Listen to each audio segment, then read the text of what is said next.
I visited the largest temple in Washington, D.C. with two clear-cut questions. What does it look like inside? And what is it used for? I'm LT, and this is Backpack Religion. Good morning, everyone. It's about a little past 5:30, but I'm about to be heading out to the meetup spot and go to visit the Mormon temple in DC. You heard that right. This beautiful temple belongs to the Church of Jesus Christ of Latter-day Saints. I know, it's quite a mouthful. Colloquially, members of this church are referred to as Mormons or LDS members. They are a huge congregation with over 17 million devotees worldwide, with thousands and thousands of churches across the world, along with temples. And I've been to both, but I will save my church video for another time, because churches and temples are actually quite different. In reality, as an outsider to the LDS church, I shouldn't even be in a temple. You see, once temples are consecrated, people outside of the church are not allowed to be inside of them, because they possess, in a very real sense, in the eyes of those who attend the church, the presence of God. It's a holy place.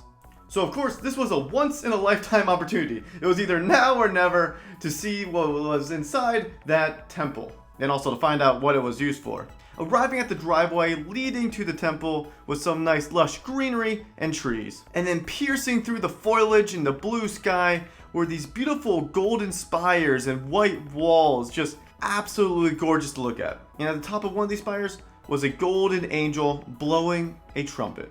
This place was massive, easily the largest religious building I've ever visited. Completed with a garden, fountain, and plenty of walkways to walk around and see everything for yourself. To get inside, we had to put on little plastic booties so we didn't ruin the carpet and the flooring. And then we were filed into a line to go explore the building. And this whole process was made easy because there was members there helping us get our booties on and make sure everything was flowing smoothly. It was almost as easy as it is to hit the subscribe button and like button if you want to support my mission to visit everything religion. Thank you. Sadly, at this point, I came to realize that there was no cameras allowed on the premises of the property. I'm not entirely sure why, but on the bright side, the Church of Jesus Christ of Latter-day Saints provides imagery on their website that you can use publicly. So, I will show you what it looked like on the inside and explain what I learned about the building. And remember, this is a massive temple. There's nothing quite like it in DC.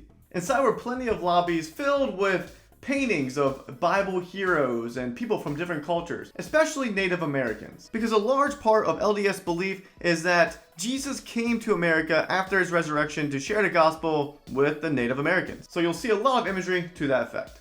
But breaking off from those hallways and those lobbies were beautiful rooms, such as this baptismal. And all these rooms had religious significance of some sorts. For instance, the baptismal is a place where LDS members are baptized for the dead. And yes, you heard that right, for the dead.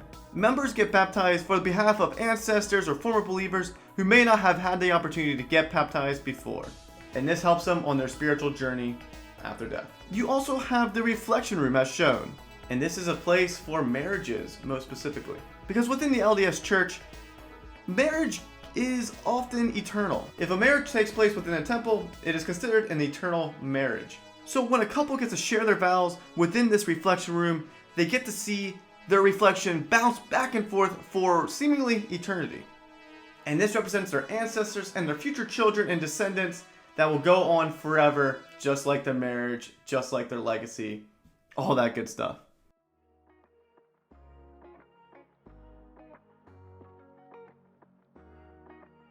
Next up, we have the altar room, which is used for teachings and rituals that I wasn't entirely made privy to. According to my LDS friend, there are certain things that take place within the temple or within the church that is a little bit more private. So I guess that's a mystery to us on the outside.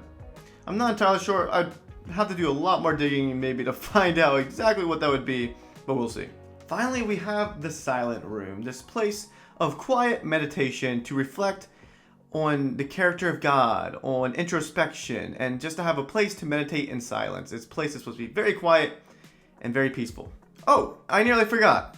And for sticking around, thank you, because you're going to hear about the room I nearly forgot about. Upstairs, there's this room that's supposed to look like the original temple made by Joseph Smith. the founder of the LDS Church. We weren't actually allowed to visit this room, it was closed off, but it's used for very special occasions and services. And that is the largest temple in Washington, D.C., what it looks like on the inside and how it is commonly used. Thank you for watching. Let me know what you think about the temple. Do you think it's also beautiful? I thought it was amazing. I thought it was a pretty gorgeous place to be at. It was a lovely experience, and I'm glad I got to go. And also let me know what other places would you like me to visit of religious significance or just interesting cultural places to visit. And if you enjoy stuff, you want to help my mission to visit everything religion, leave a like, comment, and subscribe. We appreciate the support here. With that being said, I need to go. Farewell.